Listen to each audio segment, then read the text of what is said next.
বিশ্ব সংবাদে আপনাদের স্বাগত। শুরুতেই সংবাদ শিরোনাম, পরে বিস্তারিত।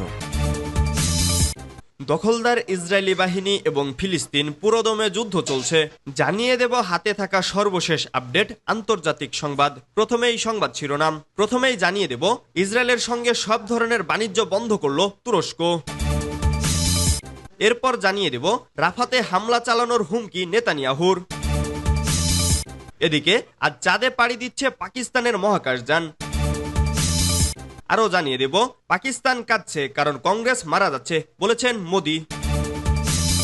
সর্বশেষ জানিয়ে দেব ইসরায়েল ইস্যুতে দ্বিমুখী নীতি, যুক্তরাষ্ট্রের ওপর চটেছে রাশিয়া। এতক্ষণ শুনছিলেন সংবাদ শিরোনাম, এবারে বিস্তারিত। তবে অনুরোধ থাকবে ভিডিওটিতে একটি লাইক করবেন এবং কমেন্ট করে জানিয়ে দিবেন ইসরায়েল এবং ফিলিস্তিনের যুদ্ধ নিয়ে আপনার মূল্যবান মন্তব্য।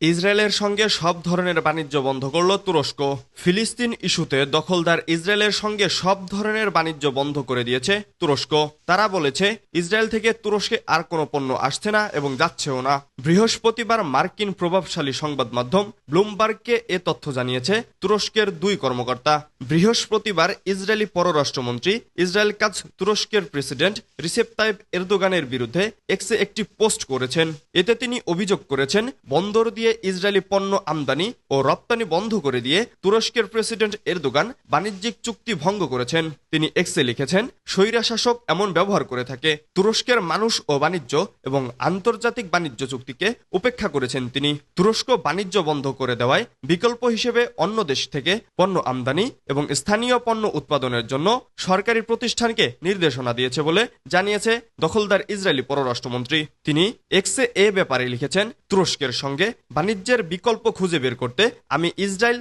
IMF এর মহাপরিচালককে সংশ্লিষ্ট পার্টির সঙ্গে তাৎক্ষণিকভাবে কাজ শুরু করতে নির্দেশনা দিয়েছি। এছাড়া তাকে স্থানীয় উৎপাদন এবং অন্যান্য দেশ থেকে পণ্য আমদানির জন্য বলেছি। ইসরায়েল শক্তিশালী ও ভয়ঙ্কর অর্থনীতি হিসেবে আবির্ভূত হবে। তারা হারবে এবং আমরা জিতব। বুধবার লাতিন আমেরিকার দেশ কলম্বিয়ার প্রেসিডেন্ট ইসরায়েলের সঙ্গে কূটনৈতিক সম্পূর্ণ ছিন্নের ঘোষণা দেন। এর একদিন পরই ইসরায়েলের সঙ্গে বাণিজ্য বন্ধ করে দিল তুরস্ক।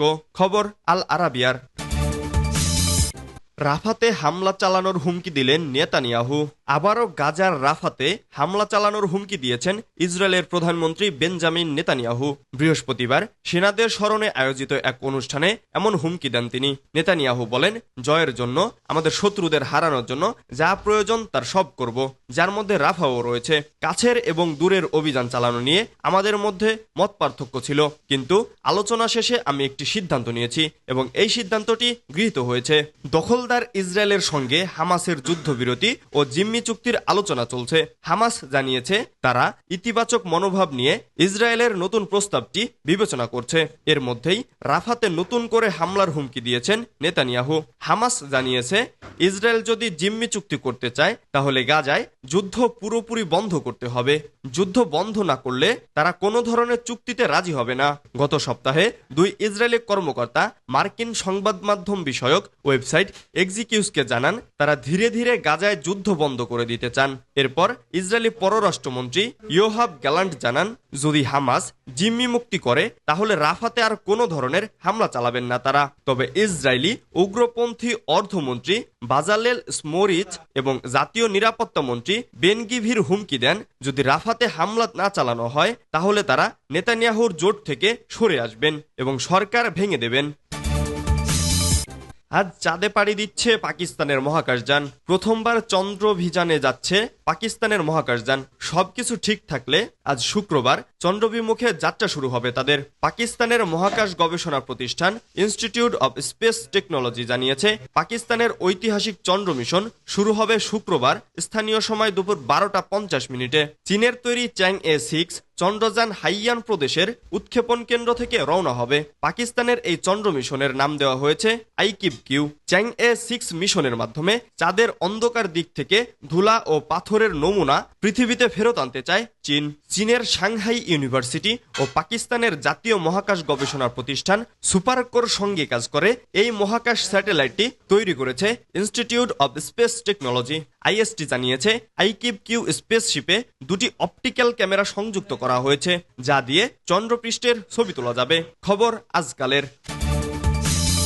পাকিস্তান কাঁদছে কারণ কংগ্রেস মারা যাচ্ছে, বলেছেন মোদি। ভারতের প্রধান বিরোধী দল কংগ্রেসকে পাকিস্তানের মুরিদ বলে মন্তব্য করেছেন দেশটির প্রধানমন্ত্রী নরেন্দ্র মোদি। এমনকি পাকিস্তান এখন কংগ্রেস নেতাদের বিজয়ের জন্য দোয়া করছেন বলেও দাবি করেছেন তিনি। খবর টাইমস অব ইন্ডিয়ার। পাকিস্তানের সাবেক মন্ত্রী চৌধুরী ফওয়াদ হোসেন সোশ্যাল মিডিয়ায় কংগ্রেস নেতা রাহুল গান্ধীর একটি ভিডিও শেয়ার করে প্রশংসা করার পর তিনি এমন মন্তব্য করেছেন মোদি বলেছেন, পাকিস্তান কাঁদছে কারণ এখানে মারা যাচ্ছে কংগ্রেস। পাকিস্তানি নেতারা কংগ্রেসের জন্য প্রার্থনা করছেন। পাকিস্তান শেহজাদাকে পরবর্তী প্রধানমন্ত্রী হিসেবে দেখতে আগ্রহী। এতে অবাক হওয়ার কিছু নেই, কারণ আমরা ইতিমধ্যেই জানি যে কংগ্রেস পাকিস্তানের মুরিদ। পাকিস্তান ও কংগ্রেসের মধ্যে পার্টনারশিপ এটাই প্রমাণ করে যে দেশের শত্রুরা শক্তিশালী সরকার গঠন পারবে না।